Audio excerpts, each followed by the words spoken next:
Hello, welcome to this video. My name is Jack Jennings and this is my good friend Sam West. And Sam used to be my guitar student, and in this very room I taught him to play, and I used to travel to his house to teach him to play, and we were laughing about it earlier because he lives in a village where there's only like about 2 buses a day, and this is like 10 years ago when I didn't drive, but I used to go to his house, teach him and his brother and sometimes his dad. I would teach them all to play one after another, and his dad would make sausage sandwiches. And that sounds about right. Yeah, that's right, yeah. And the whole family just loved playing blues, and I absolutely love playing blues. It's the first thing that I ever really played, and I wouldn't be able to play Indian classical music if I didn't play blues first. So yeah, Sam is doing really well. He's creating his own music and his own. Thanks. Yeah. He's got. Thanks for the compliment. He's got. He's got a duo. What's the name of the Malou? Melou. Malou, right? Yeah. He's working with a great producer, and Sam's vocals and amazing acoustic guitar playing. So yeah, me and Sam have kept in touch, and Sam is a great blues player, and we wanted to get together to do some videos like sharing music with each other. And Sam was talking to me earlier, actually. He was saying, a lot of the stuff on your channel, it's all very kind of educational, and it would be nice to do stuff which is like just sharing music and like just having fun. And I really enjoyed last year doing some reaction videos and kind of just getting into different types of music. And I thought it'd be so much more fun to actually do it with Sam, and I'm going to show Sam some things because he knows that I'm still deep down I'm still his guitar teacher. Absolutely, yeah. I'll never change. So I can say, oh, yeah, look at what he's doing there, Sam, and then he's also going to show me some stuff that I'm not as familiar with. So yeah, we're really looking forward to this, and we're going to hope to do this as a sort of semi-regular thing, so we can continue to have some fun together on this channel. So yeah, thanks very much, Sam, and we're going to drop into a bit of Jeff Beck in this video. Oh yeah. Yeah, Jeff Beck live at Ronnie Scott's, because Sam hasn't actually listened to that much Jeff Beck, so he's got it coming. He's got the good stuff coming.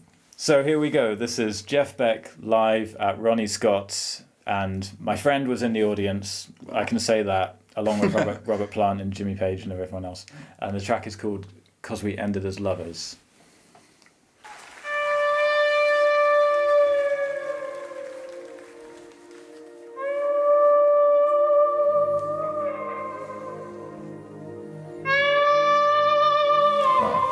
That was a synth.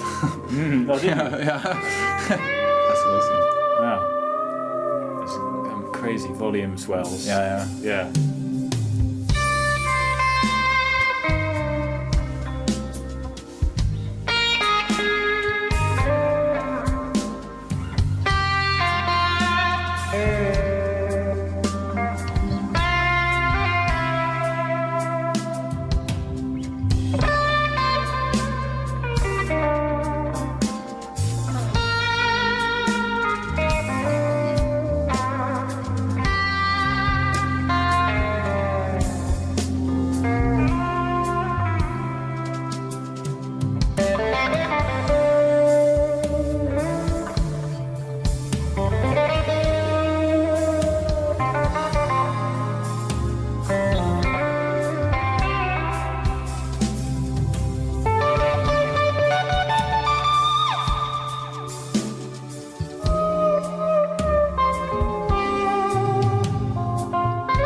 Gonna pause for a second. All right. Yeah. So first impression, you didn't even think it was a guitar. Yeah. Thought it was a synth. Yeah. I mean, yeah. That sounds. Is that a three? Is it a 3-piece?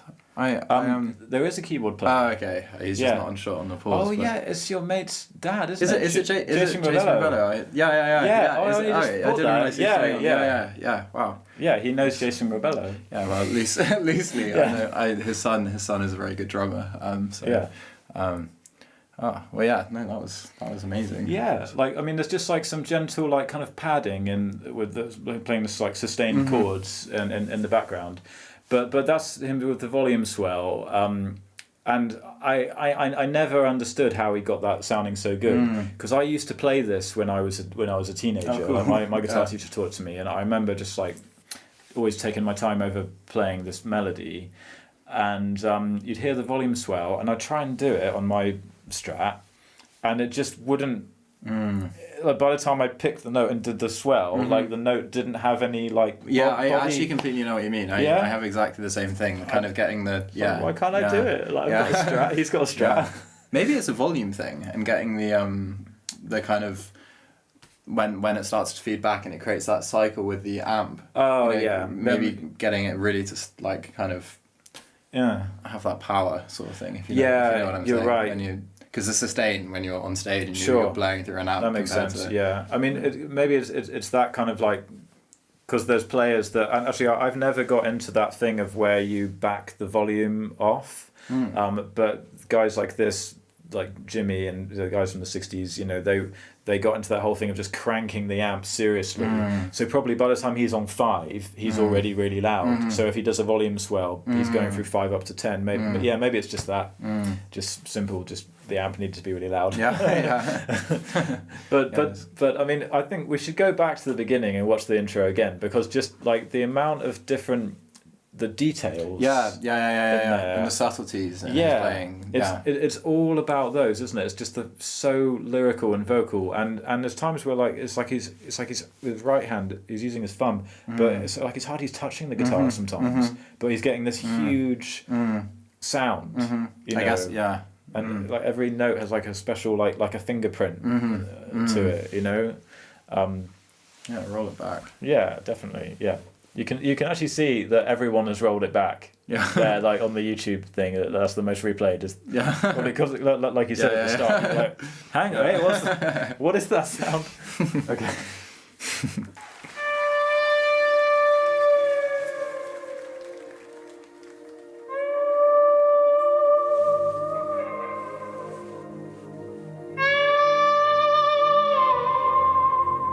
Yeah, and phrasing with the absolutely. Yeah, it's all on the same fret. Yeah. Wow. Yeah.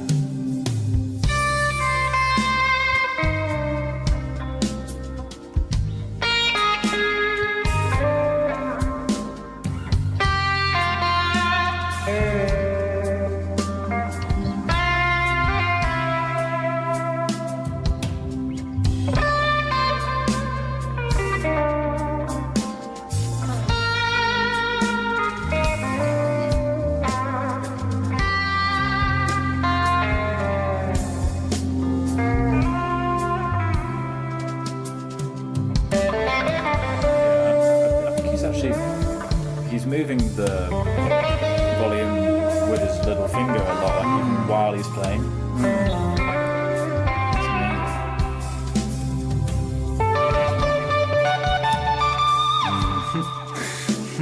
It's so synth-like. It sounds. Yeah, it is actually.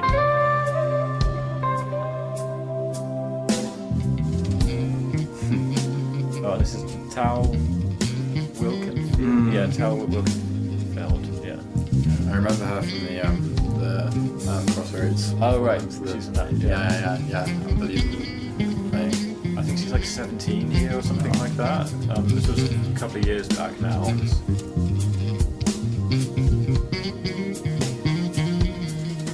That's a really nice drum group going on in the background as well. Yeah, that's Vinny Colaiuta. Oh, on drums. No, yeah. Heard of him. I feel that. Big in the fusion scene. Clearly should have.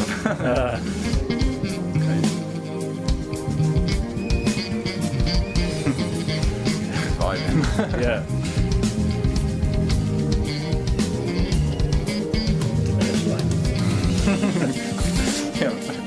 Guitar teacher coming out.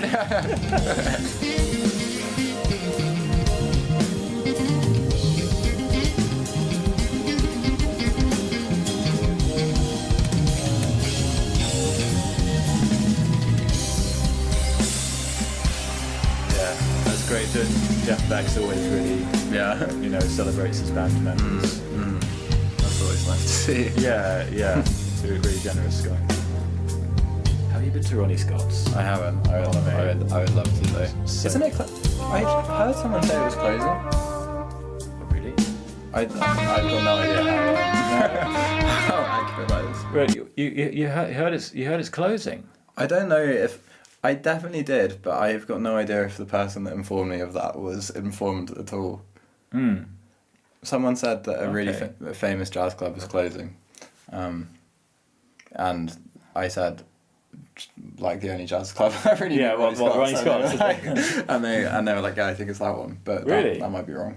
Oh, I don't know. I haven't looked into it because I know the promoter who put this on. Oh wow! I know that this guy is called Nick, and he was the main, you know, promoter, like managing Ronnie Scott's for years. Like he'd been working there for a long time, and he kind of just worked his way up, and he was, you know, he was the main man there. He was not, awesome. you know, he didn't own the place, but he was the manager.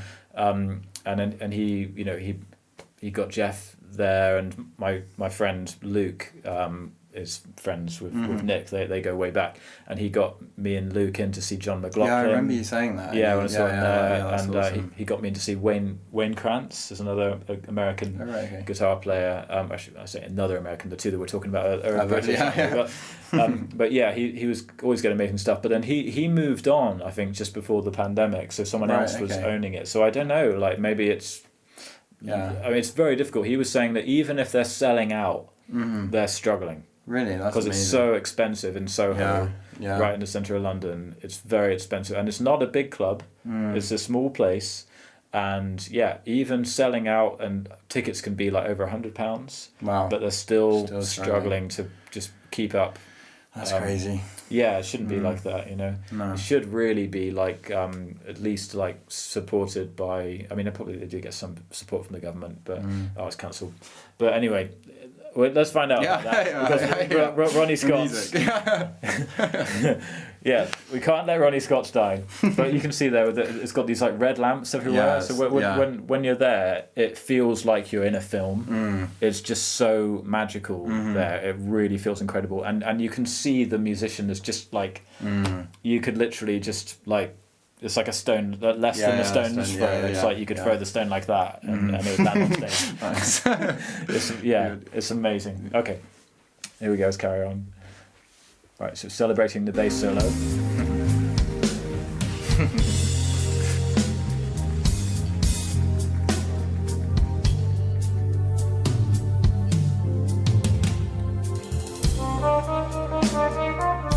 The volume.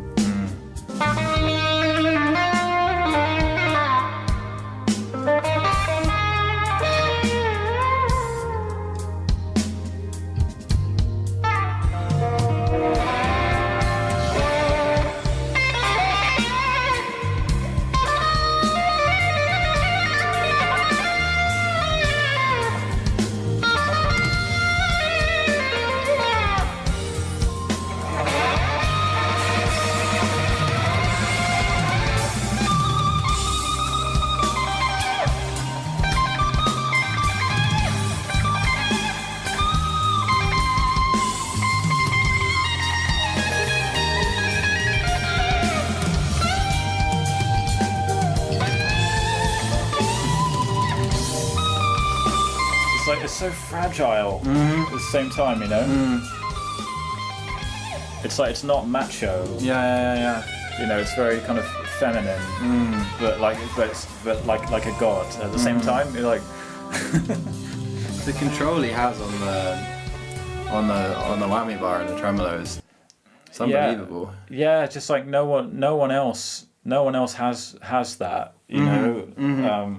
Yeah, because I mean, as I said, I think I've seen him do Nas and Dorma, and that's basically it. And, and obviously he does a lot on the tremolo there, but it's all kind of slow.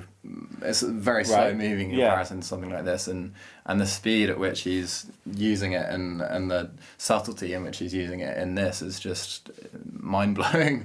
You know, No, I mean, there's so many like. Just in one phrase, there'll be tons of little combination moves that he's doing, because he'll be like tapping on the bridge for a moment. So that's like pushing the bridge. So that's like sharpening it. Yeah. And then he'll dip it down a little bit, and then he'll do something with the volume, and then all of that's just like mixed into like one singular like phrase. So it's just totally nuts. It's like we were talking earlier and saying how, you know, some guitar players, it's like they've only ever worked on technique, and they're you know, on like speed playing or something, and they're a bit dry.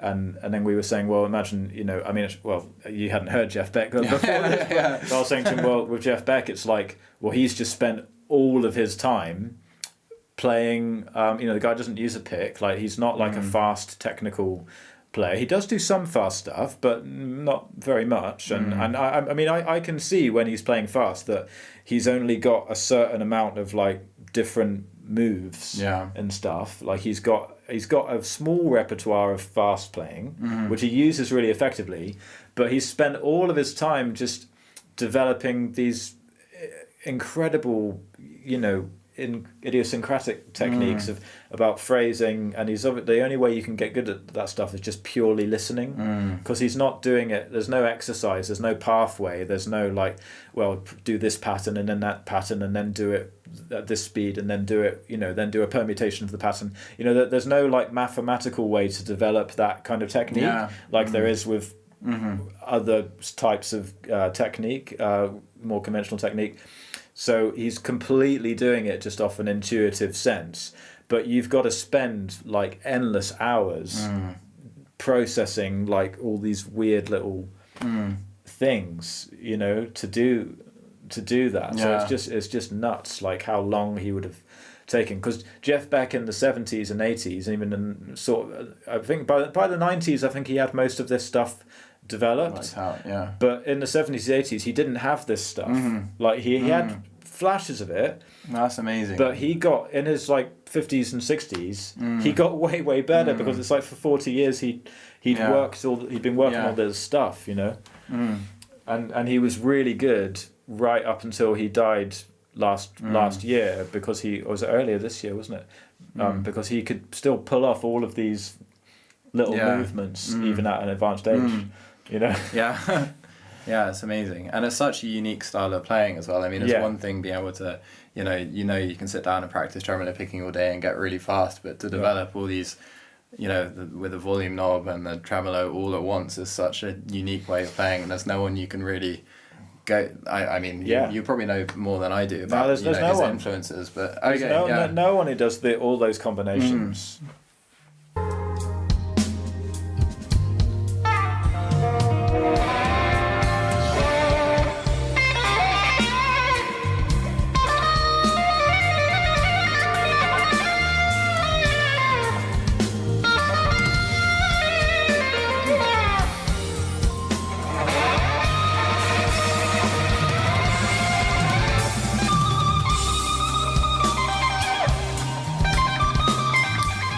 Like bouncing on the bridge. Yeah, well, I was gonna say that when he goes into, you know, that really kind of loud, faster phrase, just where we started.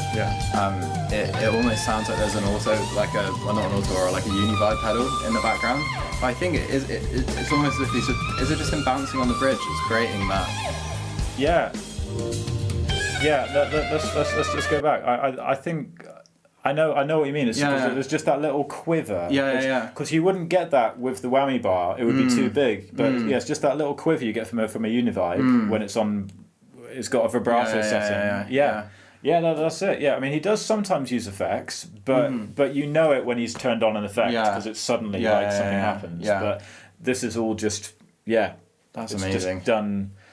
Yeah, it's happening acoustically. Actually, because it's the physical thing of just like literally just kind of you know like hovering on that bridge. It's incredible. Yeah, I just couldn't believe that you hadn't heard Jeff Beck, because he's just like he's doing so much stuff that you'd love, you know. It's awesome.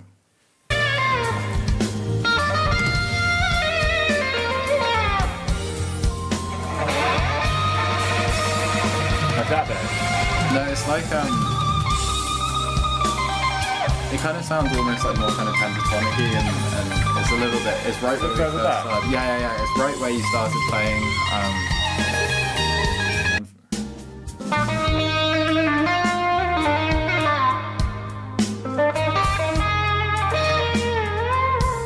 That started to be a nice band. No, So, yeah.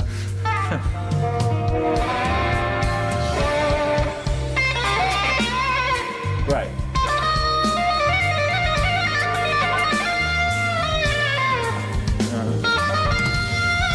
There's just so much like incredibly subtle modulation going on from those. Yeah.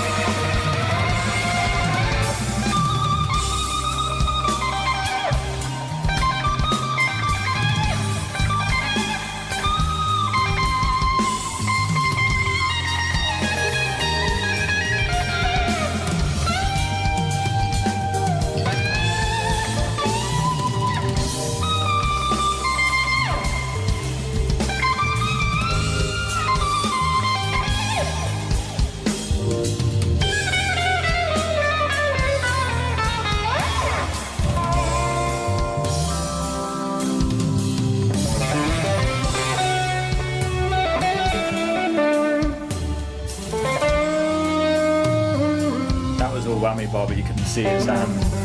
Yeah.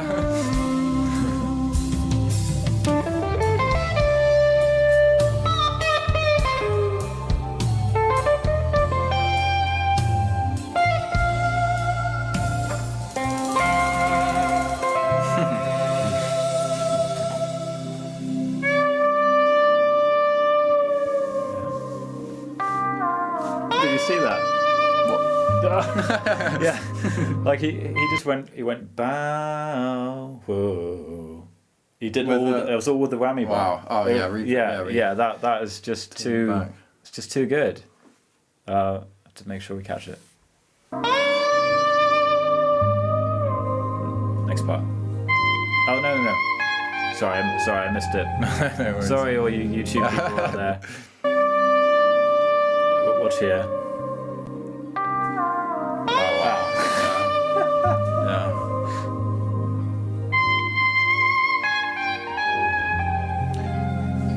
Bridge must be incredibly high to be able to get that amount of, or just loose, I guess.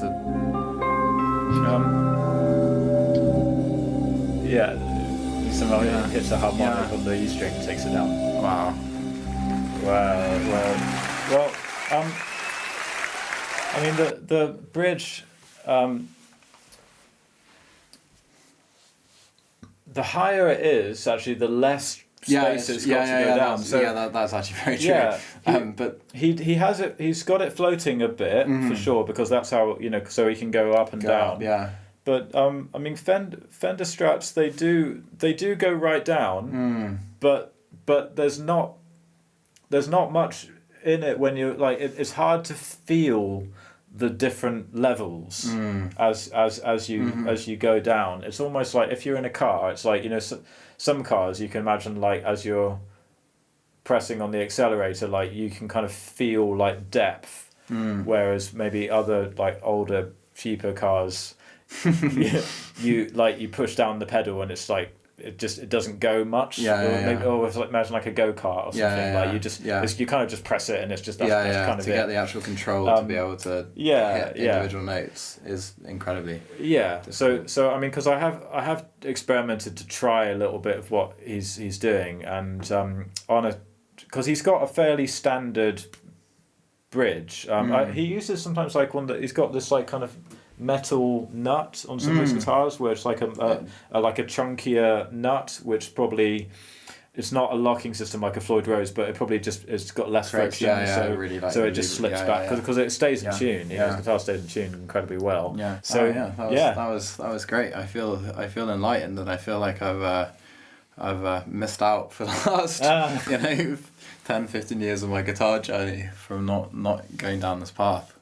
Yeah. Well, there's always someone else out there who's doing crazy stuff, but because I know that your dad is into Jeff Beck. So yeah, so it's weird. Yeah, I am surprised, but sometimes things are like that. They just slip. Yeah, because it's through. right. It's right up my street with the, because it's so, what he's playing there is so emotive, and it's so the technique is incredible, but like the technique fundamentally serves being able to play emotively and connect with the audience, whereas I feel like and that's why that's my jam when it comes to absolutely music, I know that's your thing. You're a very like passionate, hot-blooded guitar player. It's all like you play with the blood. That's the thing. Your blood's pumping when you're playing. You're like ferocious. I mean, sometimes even when I've jammed with you,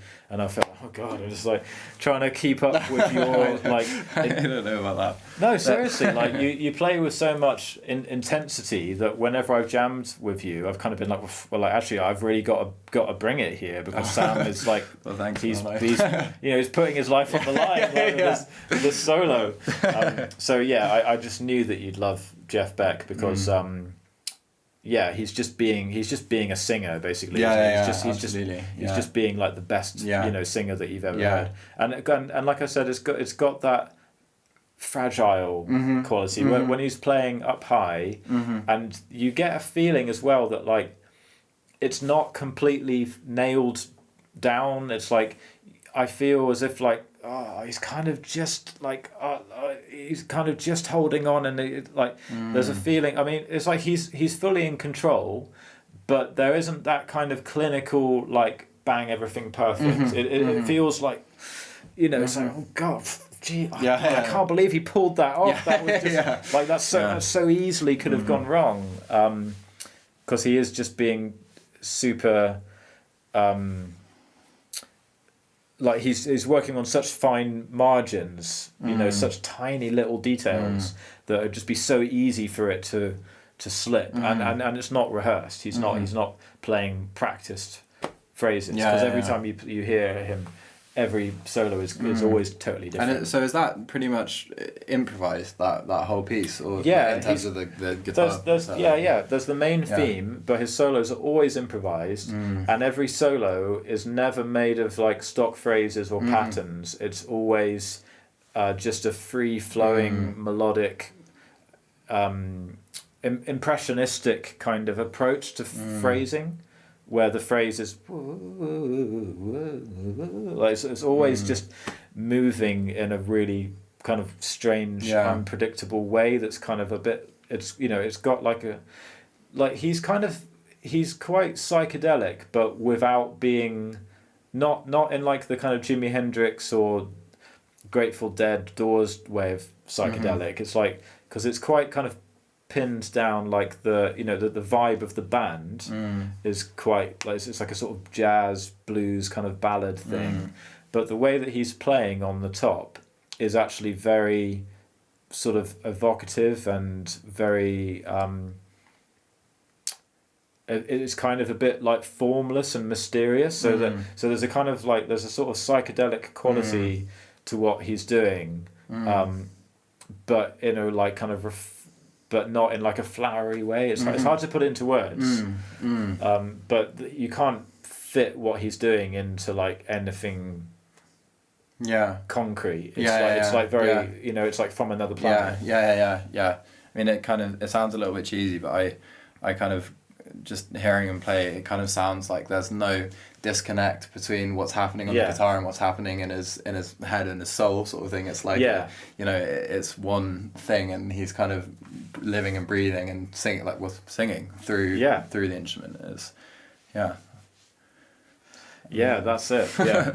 All right, well, I think that's we could easily talk about why Jeff Beck's amazing forever. So that's it. All right, well, thanks so much for watching. We just got completely lost in this amazing world of Jeff Beck. And we're going to do some more reaction videos. Me and Sam are going to be hanging out and doing more of these videos. And just in case you want to learn guitar and you want to develop your guitar playing, I have a program called Play Lead Guitar. And I cannot teach you to play anything like Jeff Beck, but I can teach you, the fundamental things that you need to know about developing your own style as a guitar player and all of the core skills that you really need to be a lead player. So check out the website Play Lead Guitar if you want to see a bit of what I'm doing.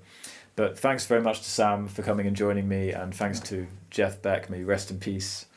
Absolutely. And we'll see you again for another one of these reaction videos.